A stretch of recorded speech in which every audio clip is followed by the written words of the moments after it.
நமஸ்காரம். உங்கள் அன்பிற்கும் அபிமானத்திற்கும் உரிய வித்யாபுத்திரன் வித்யாராஜா குளத்தூர்ந்து பேசுகிறேன். ஸ்ரீ மாத்திரை நமக. இது என்னுடைய 981வது வீடியோ. இந்த வீடியோவில் என்ன பார்க்க போகிறோன்னா, தன்வந்திரி பகவானை பற்றியும் அஸ்வினி குமாரை பற்றியும் பார்க்க போகிறோம். தன்வந்திரி பகவான் என் பின்னாடி இருக்கார். இந்த ஃபோட்டோவில் பாருங்கள், கையில் சங்கு சக்கரம் வச்சுட்டு ஒரு கையில் ஒரு மூலிகையை கொண்டான அதை பார்த்தா அது அமிர்த கலசம்ன்ற மாதிரி இருக்கு. பார்த்தா அது ஒரு கலசத்தை வச்சுட்டு இருக்கார். மேலே இதெல்லாம் இருக்குது. ஒரு கையில் அட்டைப்பூச்சி வச்சுருக்கேன். அட்டைப்பூச்சி அந்த காலத்துலாம் பேட் பிளட் இருந்ததுன்னா அட்டைப்பூச்சி வச்சுட்டு அது எல்லாத்தையும் உறிஞ்சிடும். அது கட்ட ரத்தத்தை. இன்னொரு மெத்தட் என்ன சொல்லுவான்னா, ஹவு ஃபார் இட் இஸ் ஆப்பிரிக்காலெலாம் சில இடத்துல அவங்களுக்கெல்லாம் இந்த ஸ்டிச்சிங் பண்ண தெரியாதான். கட்டெரும்பு இருக்கு இல்லையா, அந்த எந்த இடத்துல ஆப்ரேஷன் பண்ணுறாலோ கட்டெரும்பை அது கடிக்கிற மாதிரி வச்சு ஒரு பாதி கட் பண்ணி விட்ருவா கட்டெரும்பை. ஸோ அது அந்த பையில் எல்லாம் இறுக்கி தன்னுடைய கால்கள்லாம் அதில் சொருகிடும், ஓட்ட போட்டுரும். ஸோ அந்த சீரத்திலேயே அது ஆறிடுமா.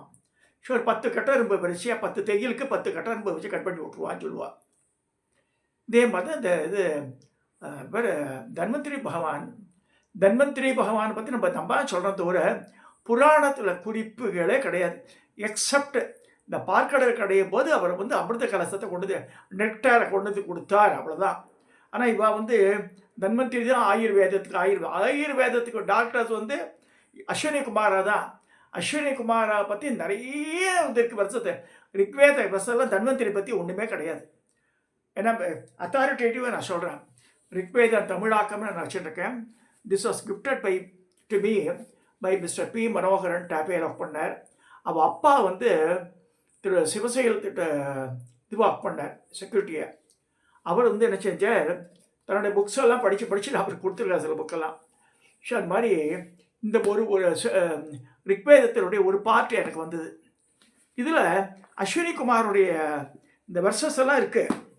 அஸ்வினி குமாரை பற்றி தான் மெயினாக வருது. இல்லை இதில் எங்கேயுமே தன்வந்திரி பற்றி காணும். அதையும் சொல்லிடுறேன் நான்.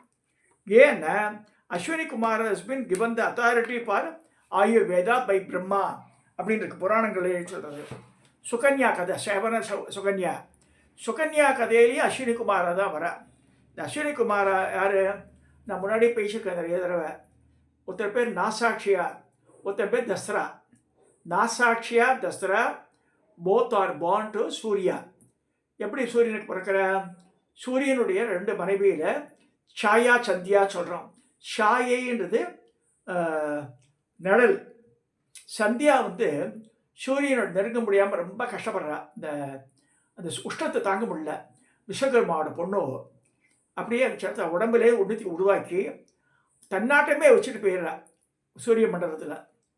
ஸோ சூரியன் நினச்சிட்டுருக்கா, தன் பொண்டாட்டி கூட இருக்காருன்னு நினச்சிட்டுருக்காரு. அவளுக்கு சந்தியாவுக்கு ஆல்ரெடி குழந்தை பையன் யமுனாவும் யமனும் பிறந்துடுறா ஆல்ரெடி.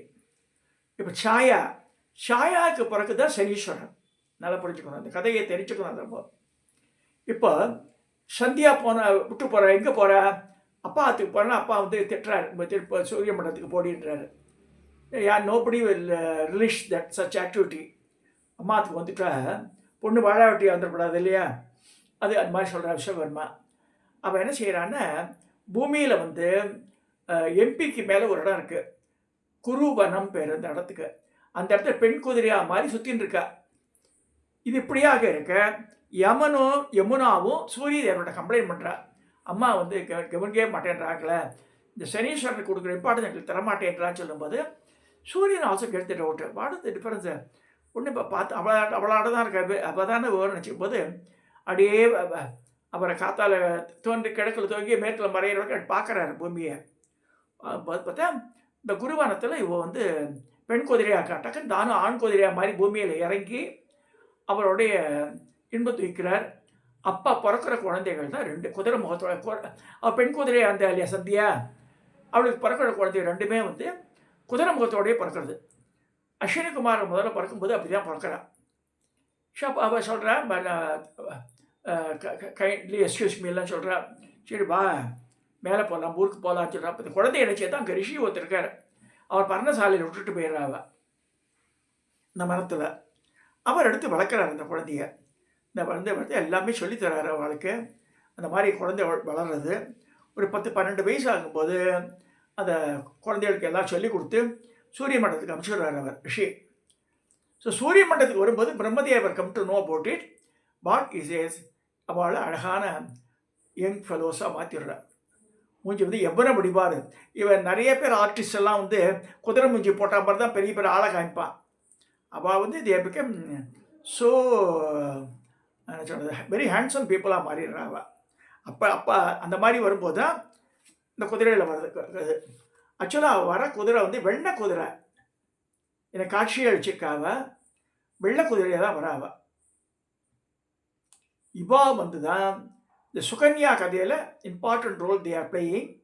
சுகன்யா வந்து என்ன, அவள் வந்து அவள் அப்பா வந்து இதுக்கு போகிறார், காட்டுக்கு போகிறார் வேட்டையாடுறதுக்கு. சுகன்யாவும் போகிறார். அப்போ வந்து அந்த சமண மகரிஷியோடைய ஆசிரமத்தில் வந்து தங்குறா படப்பரிவாரங்கள்லாம். சுகன்யா விளையாடிட்டு இருக்கா தோழிகளோட. ஒரு இடத்த பளிச்சுன்னு தெரிஞ்ச என்ன பார்க்குற அந்த புத்து பாம்பு உள்ளது ஓட்டையில் வந்து பளிச்சு தெரியுறது. அது சமணனோட கண்ணு. என்ன பண்ணுற, ஒரு குச்சி எடுத்து குச்சிடுற. ஆன்சத்தை கேட்குறது.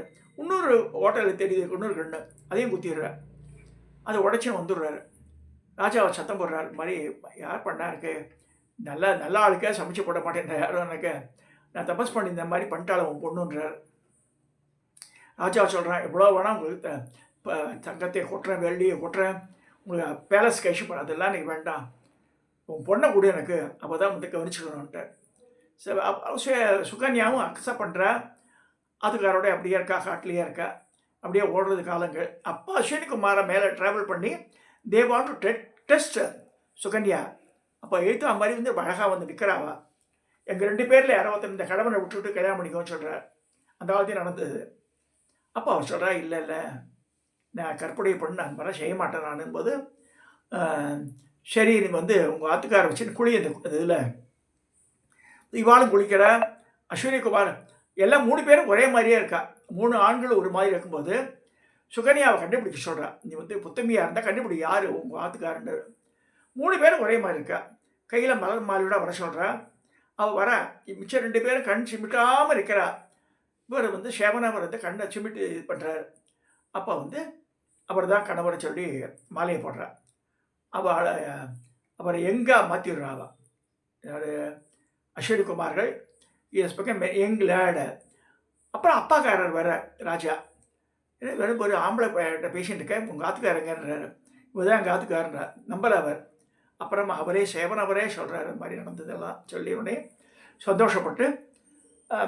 ஆக்சுவலாக வந்து சமண மகரிஷி வந்து ஒரு பெரிய ராஜ்யத்தை ஆளக்கூடிய இவர். So he gets that opportunity to get back their kingdom. அதுக்கு தனி கதை அப்படி இருக்கும் அது. ஸோ இதில் வந்து அஸ்வினிகுமாரை தான் வருது. ரிக்வேதத்தில் நிறைய கதைகள் இருக்குது. அவள் சொன்ன வெர்சஸ் எல்லாம் அவர் இருக்குது. அதே மாதிரி உபமன்யு யார், கிருஷ்ண பரமாத்மாவோட குரு. இமயமலையில் தபஸ் பண்ணவர். உபமன்யு சின்ன பையனாக இருக்கும்போது அவள் குரு அவர் தௌமியர் ஒருத்தர் மகரிஷி, அவருக்கு மாணாக்கராக இருக்கார் உபமன்யு. அந்த உபமன்யு பார்த்தா பிடிக்கலை இவாளுக்கெல்லாம், மற்ற மாணாக்கர்களுக்கெல்லாம். சரி அவன் வந்து ரிஷி பற்றி சொல்லி நல்லா சாப்பிட்றான் அவன், அப்படி இருக்காருங்க. பொறாமையை பாருங்கள் எப்படி விளையாடுறது. நீ என்ன சாப்பிட்றேன்னு கேட்குறாரு. ஒன்று வெறும் பாலை தான் குடி, நாளையில பால் குடிக்க வேண்டான்றாரு. சரி ஆக்சுவலாக பார்க்கடலே கொடுத்துருக்கார் ஈஸ்வரன் அவருக்கு. இவர் குரு சொன்னாரே சொல்லி இப்படி இருக்கார். அப்பயும் அப்படியே இருக்கார். என்ன பண்ண எல்லாம் கருங்குட்டிலாம் பால் குடிச்சு போக நுரை தொங்கிறது, அந்த நுரையை வெடித்து சாப்பிட்றேன்றார். அதையும் சாப்பிடக்கூடாதுன்னு சொல்கிறார். அப்புறம் காட்டில் போய் கள்ளிப்பால் குடிச்சிடுறார். கண் தெரியாமல் போய் கணத்துள்ள விழுந்துடுறார். அப்போ அவரை காப்பாற்றுறது ஏன்னா அஸ்வினிகுமாரர்கள் இந்த கணத்தாண்டை வந்து ஒரு கேக் மாதிரி ஒரு ப்ராடக்டை கொடுத்து சாப்பிட சொல்லி அவரை மேலே எழுப்பி அவரை பழையபடியாக ஆக்கிறான்னு ரிக்வேத கதை. அது நான் சொல்கிறதெல்லாம் ரிக்வேத காலத்தில் நடந்தது. ஸோ ரிக்வேத புக்கே என்கிட்ட இருக்குது. அதில் அவள் சொன்ன வெர்சஸ் எல்லாம் இருக்குது. இப்போ கம்மிங் டு த சப்ஜெக்டு, தன்வந்திரியும் ஹோமம் நானே பண்ணியிருக்கேன். ஹோமம் என் ஒய்ஃபுக்கு உடம்பு முடியாத போது சீந்தல் கொடியை வச்சு பண்ணோன்றா. சீந்தல் கொடி காஞ்சி போய் வச்சுருக்காங்க. சாஸ்திரியாக வந்து இதில் திருவத்தியூரில் இருக்குது, கண்ணன் சாஸ்திரி பேர். அவர் தான் சீந்தல் கொடி வச்சு பண்ணார். ஒன்றும் நடக்கலை. இந்த சென்ஸு தன்வந்திரி பற்றி வேறு விதமான குறிப்புகள் புராணத்தில் இல்லை. ஒரே ஒரு இது பிரிங்ஸ் த நெக்டர், அமிர்தத்தை கொண்டு வந்தார், இங்கேருந்து பார்க்கடல்லேருந்து கொண்டு வந்தார், அவ்வளோதான்.